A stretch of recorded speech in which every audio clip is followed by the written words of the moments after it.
set for that. But yeah, first step, you'll find this one. What you want to do immediately is make a copy of it. So you'll just click copy to my routes. Let's change it to 2026. Take out copy. I don't think it matters if you make it public or private. But yeah, so you'll do that. Click view my copy.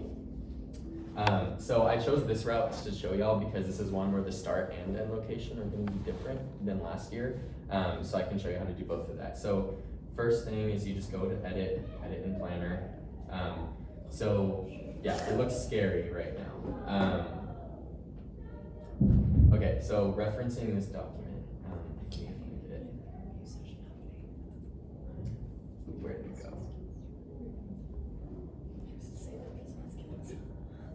Okay, returning routes. So this is what we're doing. You'll do all this. I already covered this. Rename it. We did that. So the first thing you want to do is change the start address if you need to.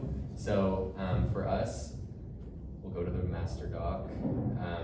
The Dallas address is. Oh, wait, I think you can look at it from the routing tab. Yeah, but if you try and copy it, it does like the coding where it's like confirmed host E2 or whatever. So you want to copy from here, but you can just do what is that noise? Oh wait, the Waxahachie one because it started. Oh yeah, you're right. Sorry about that. Waxahachie, yeah. So you go back here. You want to go up to this upright where it says enter location. Actually, no, sorry, I forgot a step. Sorry, I'm all over the place. First, changing the start location, you want to click add new first. So this basically like makes a second route, which seems weird, but just stay with me. So you'll click add new. You'll then put the address in, which is this one. You'll want to start the route here, and then what you want to do is find where this green dot is and just connect the route. So the green dot is where the route started last year, and so what you want to do is connect the dots. And this is not the best example. Sometimes if the hosts are really different from last year to this year, it can be really far away and it'll add a bunch of like control points. Pretend like there are white dots here.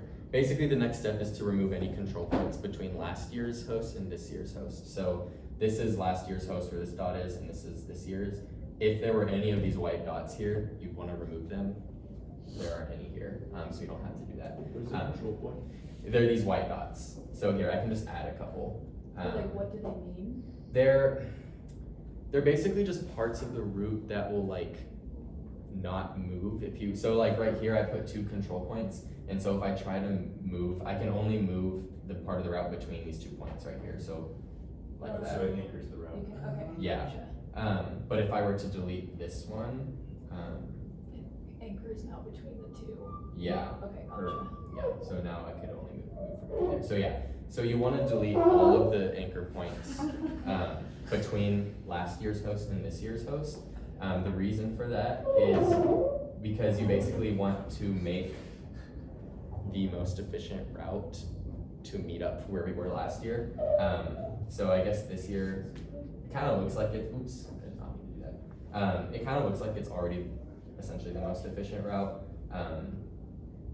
So it matches back up. So that's basically the first step. Do you have any questions about that? So just add new, put the address, connect it to the old one, and remove all the points, and then make a efficient route between the 2. Should we always be trying to go back to last year's?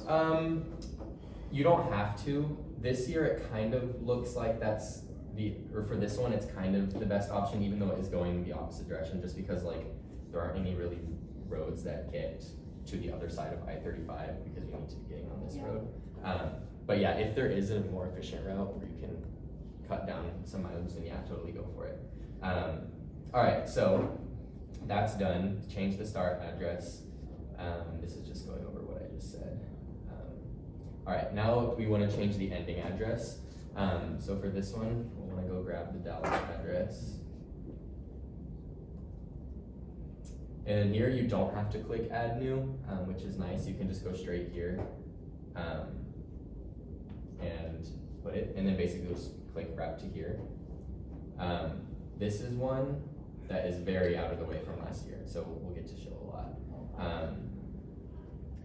Basically, this is now the same, it's the same step now, where you're just gonna remove all the control points. So I said between last year's host and this year's host, but because this one's so much further north, you'll probably want to delete some that are like down here, not between the host, because obviously we don't want to go all the way up here just to come back down. So I'm gonna go ahead and delete all of these.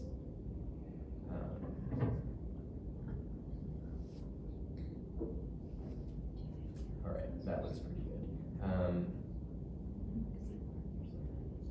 And then basically you can just drag it. So you can grab anywhere and just cut it down. I guess we can do that for now. And it's automatically picking the like. Yeah, it's automatically picking. So then, But not the safest necessarily. yeah, not necessarily the If safest. that So really has us riding like next to the airport. yeah, so this is a situation, yeah, where you'd want to assess. Click on the roads. Here we can. Oh, that's really zoomed out. Let me zoom in more. Oops. You can zoom in and place the little guy on the road and assess, is this a safe road?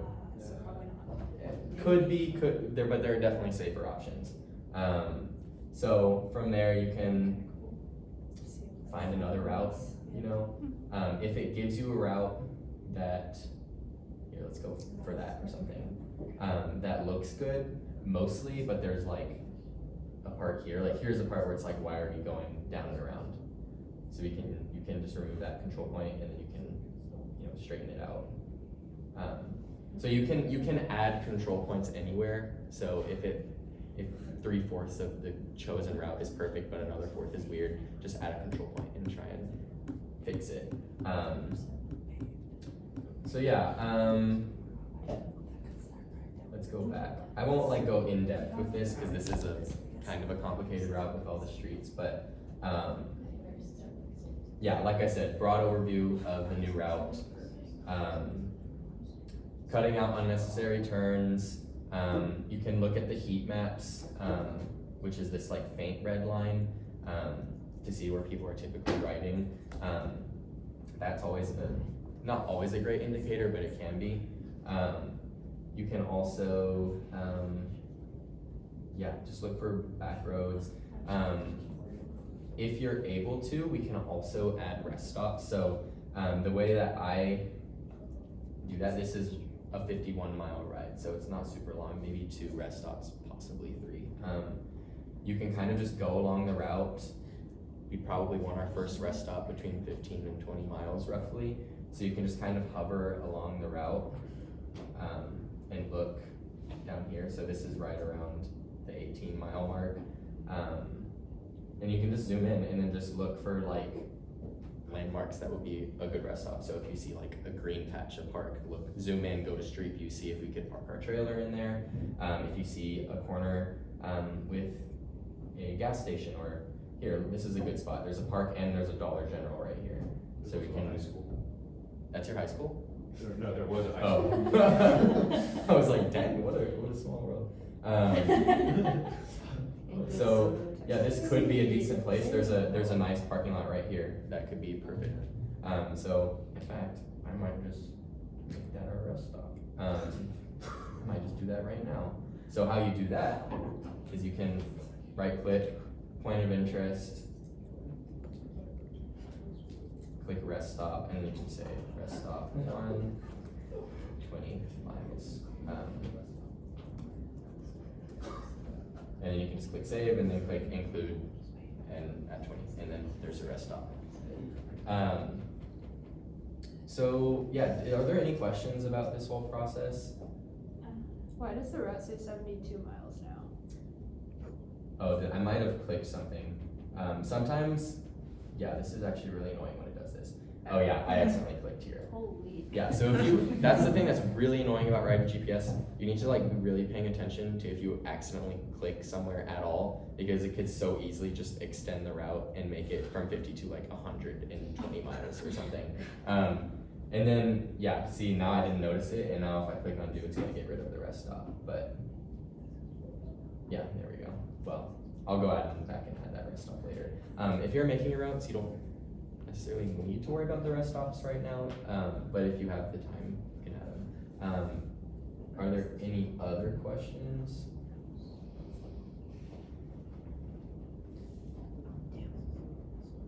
It seems complicated, but once you get the hang of it, it's pretty easy. Safety checking, when we do that, it's also a pretty similar process. However, with that, you're basically like gonna street view the entire route, and you're gonna have a document, and you're gonna type out like every turn, how many lanes there are, if there's a bike lane, if we need to merge, and yeah, that'll be the first safety check. You're typing that out. If you're a second safety check, you don't need to make a new document, but you do need to go through the whole route still in street view, take notes, modify anything that needs to be modified. So if you're modifying anything, it's the same process as this. Here's an example.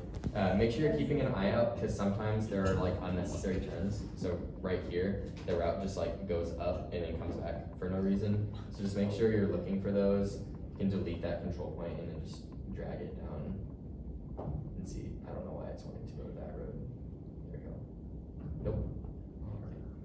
It's really finicky. I don't know why. There we go. Oh, okay. Guess we're going that way. But yeah, just make sure you're looking for that stuff. Alright. This road. There we go. Let me make sure I'm not forgetting anything. Yeah, adding the rest stops. So does everyone like understand how to change a starting location and change an ending location? Yeah. Question. Yeah. Like, this is not like specific to English to this, but like, if like you're mapping a city, like you like for example, like after Dallas, and like I was like looking at the route and like there's like compared to the route that's like already there. And, Yeah. like, where I was mapping it, like there's like Champion Trail, which like literally goes from like downtown Dallas through like exactly where we're going. Yeah. And it's like made for bikes, like but the trail wouldn't pop up like on like the usual like Yeah. whatever like map as a Yeah. whole kind of thing. So like I'm just wondering, like I haven't actually looked at it, but does Driver GPS include like back road trails? Yeah. Like really Here. small? So let me save this real quick and I'll come back to it later. Let me show you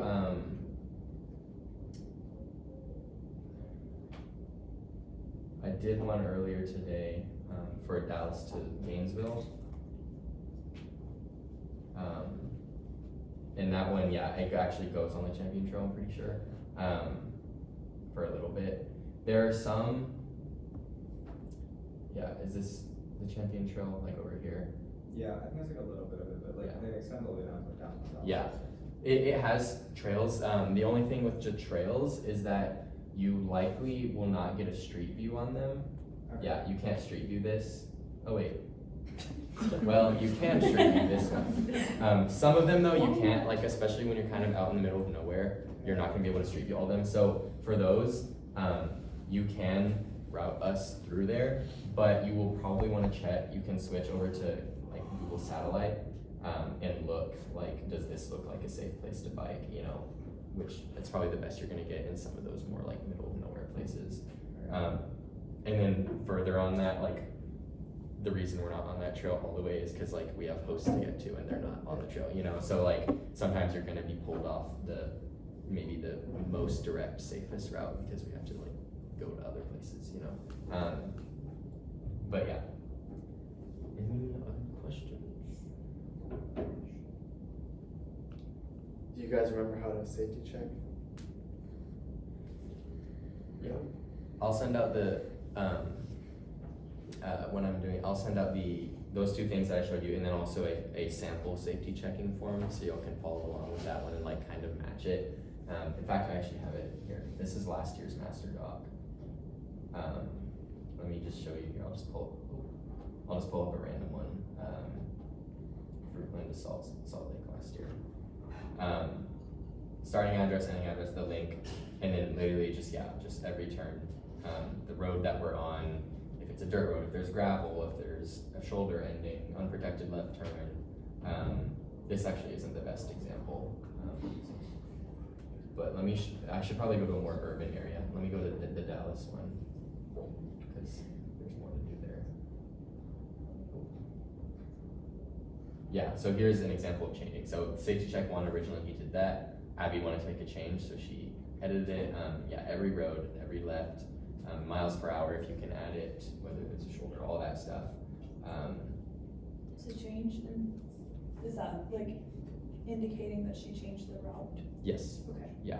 So if you're making any changes, you can change the route. Make sure, if you do that, not only notate it in the safety checking doc, but also put it in the notes and changes in the master doc. All that stuff.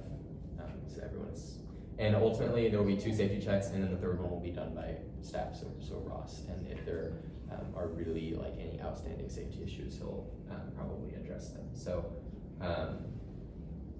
again, like I said, most people probably won't have to make routes, but a lot of these skills, if you ever have to change anything, it's going to be the same stuff. Yeah. Any more questions? Yeah. Sorry, I know that, like, my aunt has been pretty adamant about the fact that, like, we should not be riding our bikes on the road that leads up to her house. That's just, like, something that I know. So how do we approach routing to places where there's, like, generally no safe way to Yeah. arrive to the host? What's the rules for that? Yeah, let me show you.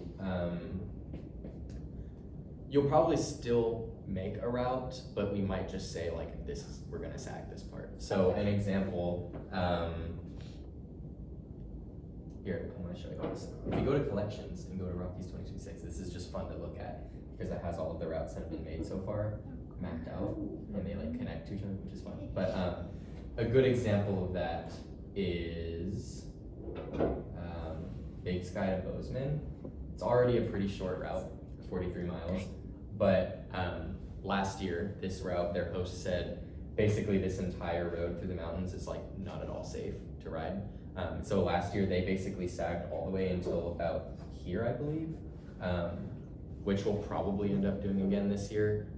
It's like 1-lane road winding through the mountains, blind turns, really high speed limit, lots of drivers. They still routed it this way. They have a route for it, but you can add like waypoints that say like sag out here. Okay. No. It's minus 2,000 plus 800.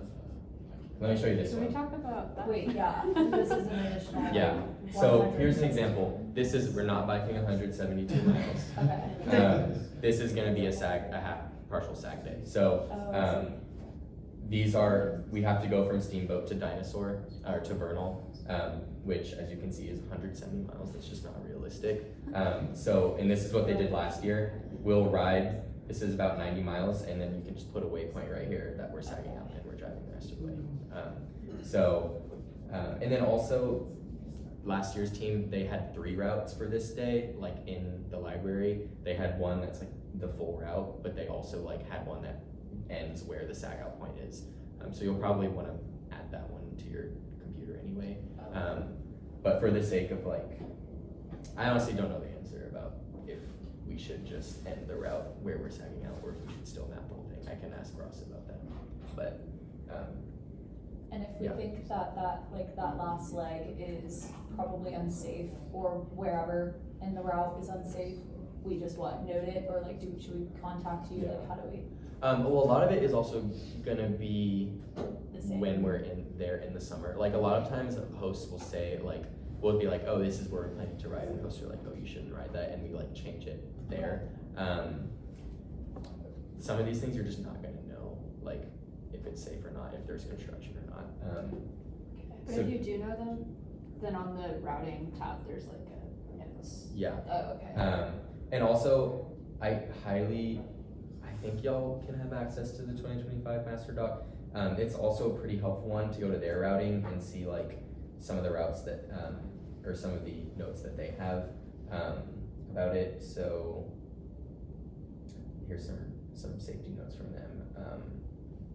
I don't know. There's just a lot of different resources that you can do. You can even reach out to last year's riders and be like, hey, what did y'all do last year? Because sometimes it's not clear, especially when there's like 3 routes for the same day from the same year in the library. So, yeah, that answer your question? Yeah, I have 2 more questions. Yeah. Sorry. One, can you send that 2025 document and give us access to that? I think so. Yeah. I don't see why not. And then too, is there like a general, I know it sounds like we were like following last year's route pretty closely, but like, is there a general cap on miles that like 172, obviously that's a lot, but what, like, when does it become too much? That's actually a good question. Great question. I'll write that down. I don't fully know. We kind of are just going off of last year. I think, yeah, I don't know. How long is the challenge there? 200. 200 miles. Yeah. Sunrise to sunset, There we go. 16, 17. That's D's, but. But like, basically, 170 is Geez, too, what? is too much? For the whole 200 team. challenge? For the whole But I team. think that's the idea, is like, that's why it's a challenge days, cause it's too many Ah. miles. And we also have less daylight. Versus, yeah, Gotcha. versus like 172. I will say for Madeline's question, I think a good thing to look at is if you look at the host tab, if we have a host that's giving us dinner, just out of like being polite, going off of a good time to like get to the host house, shower, do laundry, all of those things without showing up for dinner at like Yeah. 9 p.m. Okay. I think that is important, but if we have like a church and we just have the keys to the place and like things like Yeah. that, then you can do a maybe longer route, but and then also just like context clues of the day before and the day after of what we're doing, just kind of going off of that, and then I'm sure the other people safety checking and stuff will also look at that. And so on that note of like, if we have a host who's doing dinner, should we like, maybe, and it's supposed to be a longer day, just simply because of like the distance between places, should we then reduce it and then sag out back half? Or back end? Does that make sense? Cause like sometimes like if it's a 90 miles or 100-mile difference, like then we must sag out to make it to dinner? Well, I think maybe, I guess sag out back half makes sense, and it could be like a day of call as well, of like, okay, we're going too slow or whatever, like, Yeah. we need to. Because theoretically, we shouldn't need to sag out even if it's a 103-mile day. You know, like Yeah, it's only supposed to take us 10 hours. Yeah, Yeah. okay, that makes sense. Go to the confirmed host tab really quick. Scroll all the way to the right. I haven't, is there more? Yeah, the like hosting notes and Yes. the estimated arrival range, I'll start coming up, or like that's kind of based off of the route, like we'll figure out with vibes. And then also look at the food column, which is to the left a little bit. Providing food, Yeah. AA. If there's like dinner, account for that, and then we'll come up with the arrival range once all the routes are done, and then we'll communicate that with the hosts well in advance, and then also day of. But yeah, also going off of that in terms of mileage. What is like the community engagement side looking like? Cause that's also probably a consideration, right? Honestly, targeting them all for rest days, so we don't have to really worry about that and factor that in. There's gonna be like like 1 or 2 occasions where we'll have it on the day of. It'll be like an evening event, and we purposefully calculated those events to be after a ride, and like later in the evening and according to our convenience. So there was some flexibility with that. Also, how often do we want a ride out? Like, However often we can get them, yeah. okay, but I imagine like 7 days a week is Well, I mean, too like, much, but. I think like for reference, I think last summer they did them like maybe 3 times throughout the duration of the summer. So Oh, okay, if that's like, like once every other week, yeah, okay. if But I that, think right? it'd also be cool to do more than 3. Yeah, 'cause I just didn't wanna accidentally say like, oh, there's a ride out like Every 5 days a single day, week, okay. yeah, Is I that think when that's. people attend or? Yeah, a ride out is Okay. also like when people are here for ride deads, and then they do the first couple miles or however many with us. Okay. And then we'll also, that's something that we need to have the routes for beforehand. And there's some like liability waivers that staff wants us to do, but it's just like a Google form that we're supposed to send out to the people that we're riding out with. Oh, like we get you. Yeah.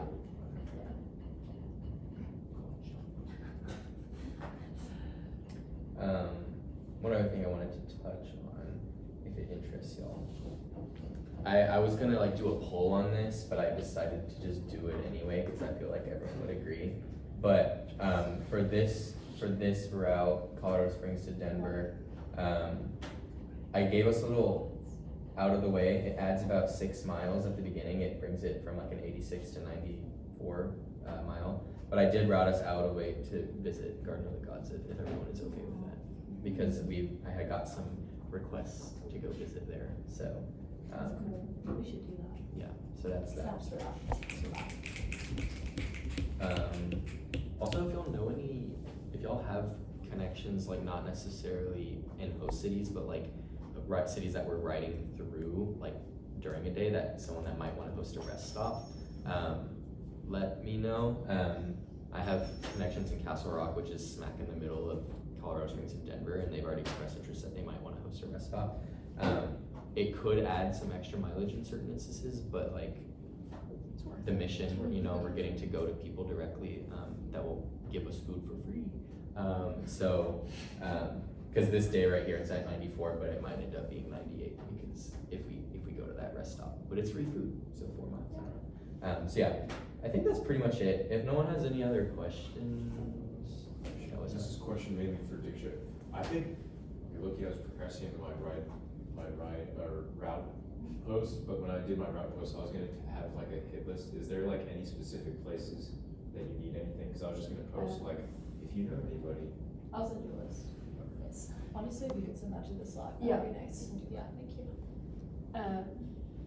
And also, I know Saylor mentioned like, send me a message if you have contacts in a city in the middle or any of that. Contact Saylor, also add it to the spreadsheet so everyone always has access to that and we can keep communication as clear as possible. I felt like there was one more thing I was gonna say, but I forgot. So that's pretty much it. I hope that was helpful. I hope I explained things well.